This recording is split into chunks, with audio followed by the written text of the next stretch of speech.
안녕하세요. 매일 새로운 정보를 드리는 채널 보상가배상TV입니다. 자, 오늘은 어떤 주제로 얘기를 할 거냐면요.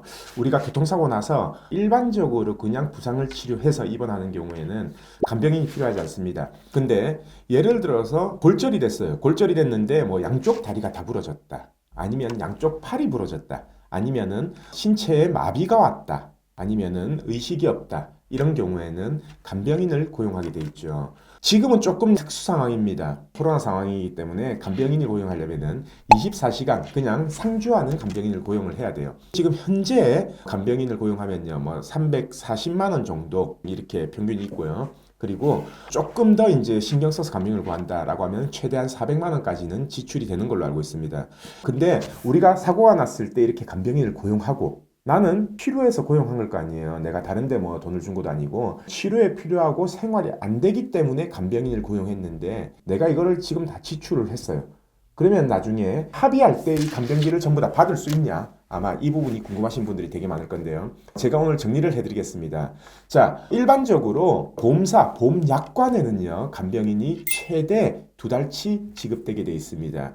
물론 보름치 지급되는 경우도 있고 30일, 45일, 60일 이렇게 나눠져 있는데요. 그거는 지금 해당 부상 급수가 어느 정도 되냐에 따라서 간병비가 얼마 지급되는지 그게 약관에 기재가 되어 있어요. 물론 양쪽 다리 다 부러졌어요. 그러면 거의 1급 나오거든요. 보통 60일 한도로 지급이 된다라고 생각하시면 되고, 이게 만약에 궁금하다면 사고가 나고요. 내 진단서를 보험사에 제출하고 현재 책정된 상해급 수가 몇 급이냐, 그리고 내가 최대 며칠치의 간병비를 받을 수 있냐라고 하면은 보험사 담당자가 바로 알려줍니다. 그거는 치료 관계이기 때문에 합의를 하기 전에도 선청구가 가능합니다. 그래서 최대 2달치의 간병비는 선청구를 해서 지급받으시면 되고요.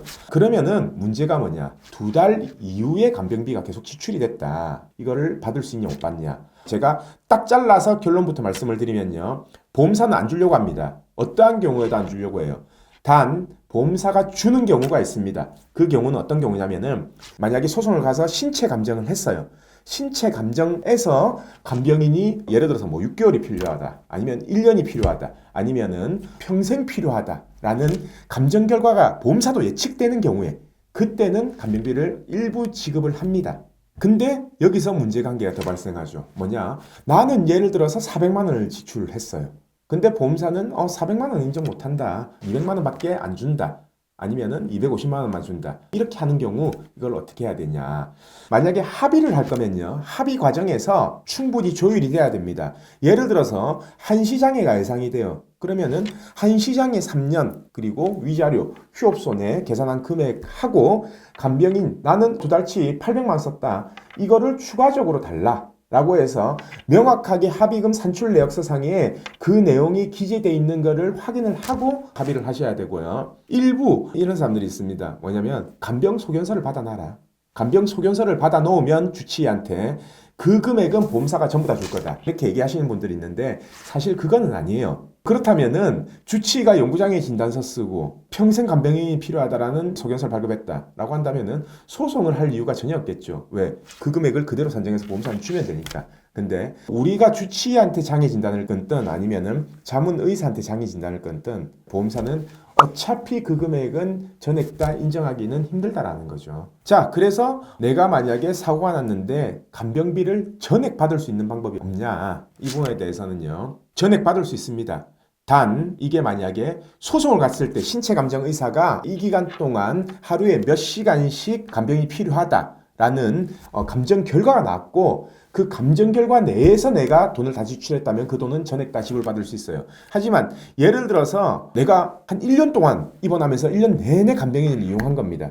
근데 사실 이거는 신체 감정에서 1년 동안 간병인이 필요하다라는 소견이 안 나올 정도다라고 한다면 보험사 인정 안 합니다. 무작정 내가 필요하다고 해서 간병인을 쓰는 게 아니라요. 이런 부분을 인정받을 수 있을지 없을지, 그리고 이때까지 신체 감정, 그러니까 비슷한 사례들이 많을 거 아닙니까? 신체 감정에서 이 정도가 간병인이 어느 정도 인정됐다, 얼마나 인정됐다, 이런 부분에 대해서는 전문가의 상담을 받아보시고 무작정 돈을 지출하지 마시고 월 얼마 아니면은 어느 기간 내에 지출해야 된다. 그래서 그 부분에 대해서는 전액 받을 수 있을 것 같다. 이런 자문을 구하고 나서 간병비를 지출하는 게 좋습니다. 자, 두 번째가 뭐냐면 예를 들어서 지금은 그냥 일부 기간 동안 지출을 했을 때 간병비를 받을 수 있냐 그 부분에 대해서 말씀드렸는데 이런 부분들이 있어요. 마비가 됐어요. 하반신 마비가 됐고 아니면은 뇌출혈로 인해서 편마비가 됐어요.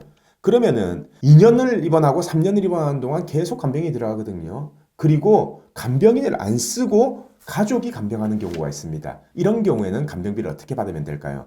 마찬가지입니다. 예를 들어서 아까 제가 24시간 상주 간병인이 약 한 300에서 400 정도 지출된다고 했었죠. 그 지출한 내용을 입금 내역이 있을 거 아닙니까? 그 입금 내역을 남겨놓으시면 나중에 소송 가서 기왕개업이라고 해서 전액 다 인정을 받을 수 있어요. 그거는 의사소견이 예를 들어서 신체 감정을 했을 때 하루에 4시간만 필요하다라고 하더라도 법원에서는 기왕개업이 이때까지 쓴 게 확실한 개업에 대해서는 보통 인정하는 편입니다. 근데 만약에 가족이 간병을 했어요. 가족이 직장을 그만두고 간병을 했는데 가족한테 돈을 주지는 않았을 거 아닙니까? 입금 내역이 없을 거 아니에요.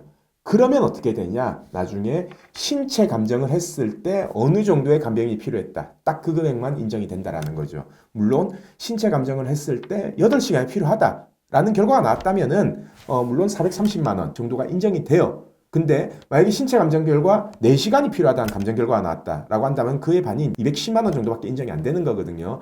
그래서 원래 400만 원을 벌고 있었는데 직장을 그만두고 가족이 다쳤기 때문에 간병했다라고 해서 그 돈을 보전을 받을 수는 없다라는 얘기죠. 자, 그래서 간병인이 필요한 사건, 그리고 내가 간병비를 지급받을 수 있냐, 못 받냐, 만약에 지급을 받는다면 얼마를 받을 수 있냐, 그렇다면 내 정도 상태에서 얼마의 간병비를 지출하는 게 나중에 전액 다 보전을 받고 합의금에 포함돼서 판결문에 포함돼서 나올까?